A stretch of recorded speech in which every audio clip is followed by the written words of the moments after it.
Синдикатите, работодавачите денеска излегоа на првомајскиот протест, бараат повисоки плати и подобри услови за работа. Како представник на Организацијата на работодавачите ве прашувам во какви услови работат македонските работници и како треба да се постапи во моментов за работниците да имаат подобар живот, подобри плати и тоа е подобра благосостојба на македонските работници. Многу добро вие веќе кажавте во прашањето. Целта на сите луѓе е да имат подобар стандард, а тоа се обезбедува преку поголеми плати, поголема заштита, колективни права во однос на здравство, образование и така натаму. Но проблем е што во светот имаме толку големи разлики помеѓу државите. Имаме држави кои имаат $100,000 по жител бруто домашен производ и имаме држави кои имаат $3,000 по жител. Македонија за жал се наоѓа некаде се уште испод $10,000 по жител, што е многу пониско од многу европски држави и од просекот на Европа. А единствен начин да го подобриме стандардот на луѓето е да ствараме повеќе. Значи Македонија од една страна веќе стана прескапа за трудоинтензивните дејности, ја изгуби конкурентска способност во однос на текстилот, кожарската индустрија, дрвната индустрија и така натаму, но за жал не успеавме во стопанството да внесеме компании кои ќе имаат многу повисока додадена вредност, кај што ќе работат посложени работи, кај што ќе треба повеќе знаење и креација, за да можеме исто така да дадеме и повисоки плати. Значи ние од една страна имаме убави желби и желби за членство во Европска унија и следејќи ги нивните стандарди што ги имат европските држави, но од друга страна се уште остануваме на Балканот со нашата структура на стопанство и со нашиот успех или така да се каже половичен успех во развојот на економијата. Ке се сложите со мене, само задоволни и стрикни работници прават успешни компании. Дали тоа важи и за македонските фирми? Да, тоа важи за сите. Мене ми е многу, јас сум многу среќен кога ќе видам компании во Македонија кои тоа се најчесто помали компании, дали се работа со одреден софтвер, дали телекомуникации и така натаму, кои на вработените и даваат одредена слобода во текот на денот, имаат не само задолжително здравствено осигурување, туку дополнително осигурање и плаќаат некаде, да речеме, да може да отидат во теретана или некои културни настани. И тоа работодавачите кои имаат такви можности, кои заработуваат повеќе, мора да го прават, не дека дали сака да го прават, ако сака да ги задржат добрите работници на работа. Но проблем пак остануваат ниско акумулативните дејности кои ги имаме во Македонија, па тука би го спомнал и градежништвото и земјоделието и така натаму, кои во Македонија се уште се на многу низок степен на развој, а се пониски со продуктивноста. Значи, продуктивноста на трудот мерена преку тоа колку ствараме на час, не е само производ, колку ствараме као држава, да речеме, ново создадена вредност, се уште е многу пониска него просекот на Европа.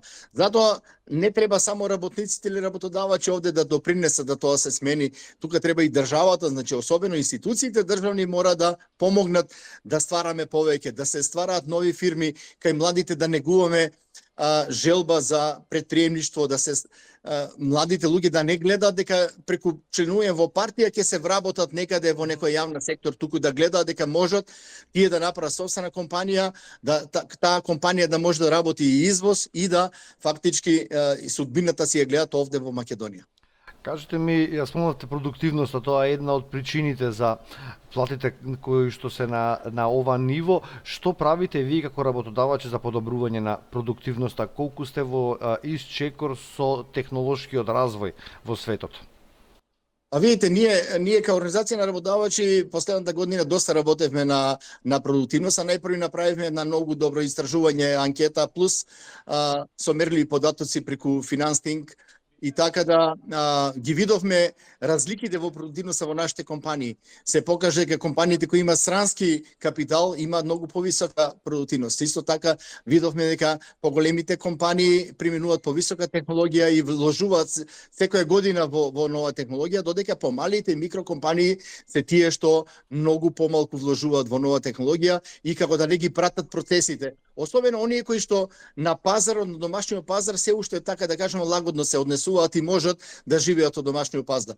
Но Македонија е држава, мала држава, која е осудена да има голем промет со странство, како увоз, така извоз. Ние не можеме сами да живееме и мораме да видиме каде е нашата конкурентска способност со останатите држави во светот, бидејќи не можеме ние само да увезуваме производи, да ги продаваме овие во Македонија и да речеме супер ќе дојде момент кој ќе немаме доволно девизи, значи нашиот извоз така ќе падне да ги увезуваме најосновните потреби на оваа држава, кој што е нафта, струја, па и храна, 60% од храната ја произведуваме. Така да во иднина мораме сите заеднички преку, како што кажате, нови технологии, но и нови идеи и промена на структура на стопанството да станеме поконкурентни, да имаме зголемен извоз, со што би обезбедиле доволно девизи за да ги увеземе неопходните потреби за оваа држава. 230 милиони евра веќе преку унгарскиот кредит владата подели на компаниите. Тоа беа пари кои што требаше да подобрат продуктивноста, конкурентноста на македонската економија, со тоа и економскиот раст на државата да биде подобар. За сега јас лично ефекти не гледам од оваа мерка, може би грешам кога ме поправите. Дали гледате ви и кога се очекуваат првите ефекти? Видите, јас не сум видел економетриски модели, значи испитување да се покаже колку овие 230 милиони допринеле за развојот на економијата или за колку тие учествуваат во овој раст на GDP кој што го покажавме во последниот период. Најверојатно би можело да се направи такво истражување. Јас ќе кажам само дека тоа не се големи пари за нашето стопанство. Нашето стопанство и без тие пари многу повеќе вложува секоја година и тоа е неопходно да вложува ако сака да остане конкурентна и да задржи конкурентска способност што има на светските пазари, па и на домашниот пазар. Така да тоа сигурно помогна, ама колку помогна никој досега не докажал колку се тоа пари. Пак ќе кажам, тоа е добра идеја, значи без инвестиции и без нова технологија нема зголемување на конкурентска способност, но од друга страна не е доволно дека да мислиме дека не е со 230 милиони ќе ја промениме структура на стопанството и сега ќе почнеме наместо да произведуваме, да речеме, трудоинтензивни дејности, ќе почнеме да произведуваме хајтек. Тоа не е возможно, но као идеја мислам дека е окей. Не, тие пари беа само да се подобри производствената компонента на компаниите, не тако сменат да го сменат производството, така? Да, ма знаете, владата најверојатно плашејќи се дека да не се случи, да нема доволно интерес за тие пари, па дозволи да се тоа вложува и во административни простори и во трговски објекти, што не е она што создава нова содадена вредност. Значи, приоритет треба да ни биде производството, онаму кој што ствара новата вредност, значи преку подобрување на технолошката опременост на компаниите, па на краишта и купување на некои странски лиценци, патенти. Ако немаме наши, во секој случај да може да произведуваме повеќе, за да можеме да живееме подобро. Како оваа криза од војната во Иран влијае врз македонските компании? Па на секоја компанија различно влијае, но скоро да нема дејност која не е осетила нешто. Јас работам во текстилот, но и кај нас има проблеми, затоа што да речеме несигурноста што ја прави Суетскиот канал и ова војната, ги тера бродовите да патуваат да заобиколуваат цела Африка, да дојдат да речеме во пристаниште во Хамбург, што ги зголемува не само цените на трошоците на транспортот, туку и времето па ние се доаѓаме ситуација да материјалот не касти, имаме слободен ход, немаме доволно работа и така натаму. Така да нема компанија која не е засегната, се разбира транспортни компании и оние кај што цената на нафта да влијае многу на нивните вкупни трошоци се најзасегнати, но тоа се преноса и на останатите дејности во стопанството. Да се вратиме само на платите, 26.000 минимална, 46 просечна, суми од кои никој од работниците не е задоволен, ни оној кој што ја зима просечната, ни оној кој што зима минималната. Најголем дел од работниците се подпросечна, барем тоа се податоци од Државниот завод за статистика. Според вас, колку се тие проценти на фирми кои што немаат услови сега да зголемат интервентно минималната плата, па тоа да придонесе за зголемување на останатите плати? Па се разбира дека тоа се трудоинтензивните дејности кои во овој момент имаат многу пониска просечна плата, да речеме од 500 евра и така натаму, она што се барањата на синдикатите, тие би биле најпогодени. Од друга страна, во Македонија факт е дека имаме многу микрокомпании или човек фирма кај што еден оснивач и директор и така натаму, кои што исплаќаат минимална плата за да ги намалат давачките за даноци и придонеси, не дека не можат повеќе да дадат, на друг начин ги земаат тие пари и треба навистина да се направи една добра анализа, да се видат кои се баш тие компании кои исплаќаат минимална плата. Едно е да компанијата не може да исплати или би го нарушила системот на наградување, би ги оштетила добрите работници, а друго е тоа да го прави некој само за да не плати зголемени давачки и придонеси. Значи, ги имаме сите податоци, во Македонија има еден добар систем што се вика МПИН, фактички месечна преска интегрирана на плата, каде што точно се знае во Македонија секој работник што е пријавен, колку зима плата, за колку работни часови зима, во која дејност работи и фактички нема податок кој не е придат. Само треба да се направи една добра анализа на тие податоци и да на база на тоа изградиме фактички став што треба понатаму да се направи. Бидејќи навистина не е еднаква состојбата секој. На неколку пати премиерот кажа нека се договорат работниците и работодавачите, ние ќе пристапиме на се. Меѓутоа, кога побара синдикатите дел од придонесите да ги покрива државата, на тоа не се согласи владата. Има ли тука простор да се наговори доколку и вие како работодавачи поднесете иницијатива? А ние поднесовме таква иницијатива и тоа иницијативата ја поднесем уште пред синдикатот тоа да го побара, а синдикатот од друга страна е свесен дека на ваквите дејности кои имаат проблем со исплата на овие плати, дека ова би било еден вид решение, но владата неколку пати кажа дека во овие услови, онака како што е сега концепиран буџетот, структурата на буџетот, колку големи пари исплаќаме да речеме за исплата на пензии и така натаму, владата не гледа таков интерес. Од друга страна можеби владата е управо затоа што тоа е само едно краткорочно решение кое ќе трае една година. После тоа треба да се најде трајно решение за исплата. Од друга страна ние нашата плата пак е минималната во однос на просечната плата доста висока, значи многу повисока од она што го вели Европска директива, некаде 58%.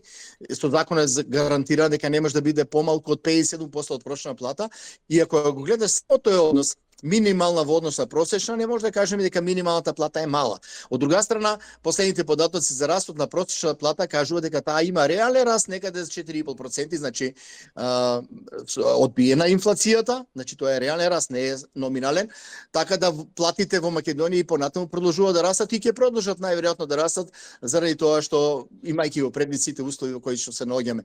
Но можеби околу минималната плата треба да разговараме за друго, да речеме дали треба се таа стави во однос на не во однос на просечната, туку на она медијална плата, која таа фактички таа ќе биде пореална затоа што таа е половината од неа зимаат испод неа, а половината работници имаат изнад таа плата и таа е пореална, можеби треба да го смениме тај однос, да не се случува како што велите вие да повеќе од половината работници зимаат испод минимална плата. Во однос на тоа дали таа ќе се усогласува само со, да речеме, 50% инфлацијата или 50% од раст на, да речеме, на платите, дали треба тука да се вклучи растот на бруто домашниот производ или не, и за тоа може да дискутираме. Јас при последната измена имав една идеја да минималната плата се покачува со 100% од инфлацијата, значи целата инфлација да се плати, а не 50%, затоа што во случајот тоа не е реален раст, туку покривање на зголемите трошоци на живот и да се коригира за растот на бруто домашниот производ. И можеби тоа е пореална. Ако се прифатеше тогаш тоа, тогаш сега моментално ќе беше малку повисока минималната плата.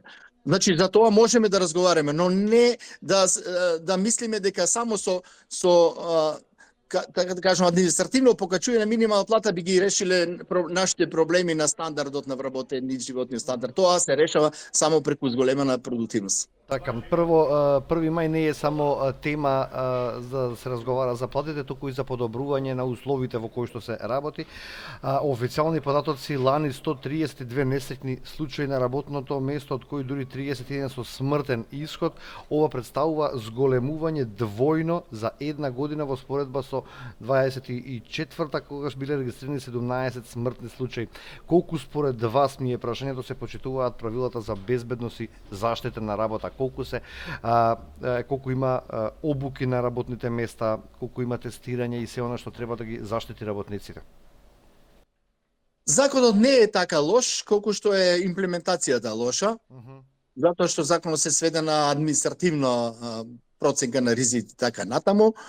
Значи најчесто компаниите ги применуваат сите оние мерки кои се со закон за да не плаќаат казни, но реално на самото работно место малку се работи околу едукацијата на вработените, потребата од заштита, опрема и така натаму. И ако ги погледнете несреќите, најмногу во последно време се чуваат во градежништвото и во земјоделието. Во градежништвото затоа што тоа се работи секогаш на терен, на ново место, на секој почеток на нов објект треба да се применат посебни мерки. И најверојатно и таму има многу подизведувачи, мали компании кои не се способни, ги немаат тие човечки капацитети да го применат целосно законот.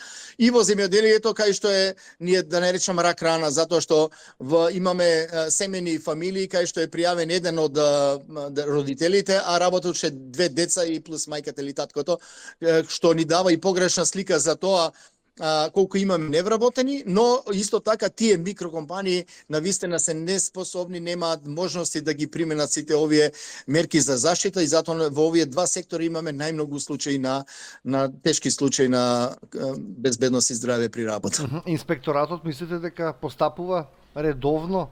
Или? Знаете, инспекторатот му е најлесно да постапува во компании кои што се на едно место, во една круг, во една фабрика, ќе дојде и ќе ги провери сите, но ако отиде на некоја лозија или на некоја нива или некој градилиште, тогаш постапките се многу потешки за самиот тие мене кој ги рече инспектор зошто не отидеш овие на лозите да шокрујат да видиш дали се пријавени, викава јас ќе ги гонам ли се ја по нивите да ги фаќам. Значи таму е многу потешко. Тешко се, не само тоа, кој тешко се врши таа контрола. Исто така во градежништво денеска се во еден град, утре се во друг град се менуваат објектите така натаму. Тие два сектори се најпогодени.